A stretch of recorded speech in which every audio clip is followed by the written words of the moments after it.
నేను చూశానంట ఎంత కమ్ములు పోయిందన్నమాట. మెల్లిగా చెప్పిన మాట ఈలో మనసు స్థిమితం ఉండదు, ఆవిడలో మనసు స్థిమితం ఉండదు. పెట్టేస్తుంది కంప, నాశన పాత్రం చేసేస్తా. దేవునికి స్తోత్రం. అవతో మాట్లాడిన మాటతో ఒక్క మాట అన్నాడు.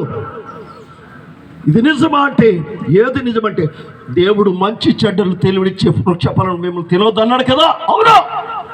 అయితే ఒక్క పని చేయండి, తిని చూడండి, అప్పుడు మీ కనులు తెరవబడతాయి. సాతానుడు చెప్పింది నిజమే చెప్పాడు. వారి కనులు తెరవబడ్డాయి, వారి మహిమ దేహము పోయి పాప దేహం వారికి కనబడ్డ. దేవునికి స్తోత్రము కలుగుతుంది. హల్లెలూయా. ఈ చరిత్ర వరకు ఆప్ చేద్దాం. అయితే ఆదాము ఆయన మనవలు ఎంతమంది ఉన్నారో తెలుసా అండి? మనకులాగా 60లో 30లో. ఇప్పుడు మన రమేష్ ఇంట్లో పోయాడు, 40 సంవత్సరాలు ఉంటాడు ఆయన. 38 సంవత్సరాలు అనుకోండి. అప్పుడు 38 కాదు, 969 సంవత్సరాలు బ్రతికారు ఒక్కొక్కడును. ఆదాము 800 సంవత్సరాలు బ్రతి. అటువంటి కాలంలో మనవలు ఎంతమంది ఉంటారో చెప్పండి? 300 మంది. వాళ్ళందరినీ కూర్చోబెట్టాడు. ఒరే నాయన, దేవుడు నాకు పొద్దున సాయంత్రం వచ్చి నా చెయ్యట్టుకు నడిపించేవాడు. ఒకసారి నేను ఇలాగా మీ ఇద్దరం ఇలాగే తిరిగోళ్ళురా, ఈ తోట అంతా మీ ఇద్దరం ఇలాగే తిరిగాం. కానీ మీ నాన్నమ్మ ముందు చూసావా?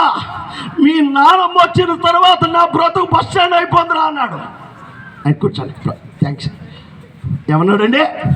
మీ నాన్నమ్మ వచ్చిన తర్వాత నా బతుకు బస్ స్టాండ్ అయిపోయింది అన్నాడు. వెంటనే ఏంటి తాతయ్య అంటే, దేవుడు ఆయన కృప గలవాడురా, ఆయన దయామయుడురా, ఆయన మహిమ గల దేవుడు. చప్పడు కొట్టండి, వచ్చేయాలి. దేవునికి స్తోత్రం. ఆ మహిమ గల దేవుని మహిమను నేను పోగొట్టుకున్నాను. ఏమన్నాడండి? మహిమ గల దేవుని మహిమను నేను పోగొట్టుకున్నాను అని చెప్తుంటే మనవలందరూ రోజు వచ్చి ఇంకేడు తాతయ్య అంటే మరలా అన్నాడు, ఒరే దేవుడు నాకు చేసి ఇచ్చిన సక్కం చూసావా? అది అక్కడ తగిలించారు. అది దేవుడే మీ నానమ్మకి నాకు చేసి ఇచ్చిన సొక్కాయ్.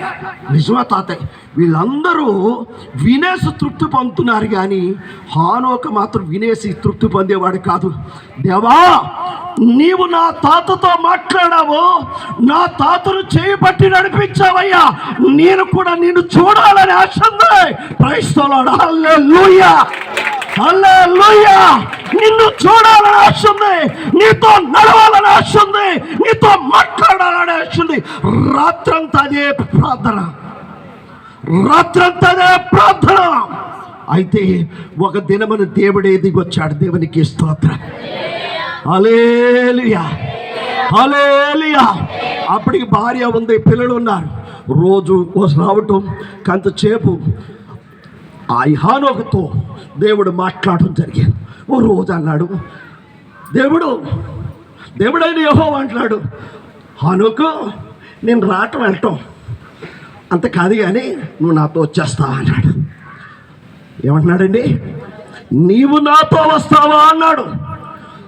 అయితే ఆదాము పొందుకోలేని సంతోషాన్ని, ఆదాము పొందుకోలేని ఆశీర్వాదాన్ని హానోకు పొందుకున్నాడు. రాస్తా.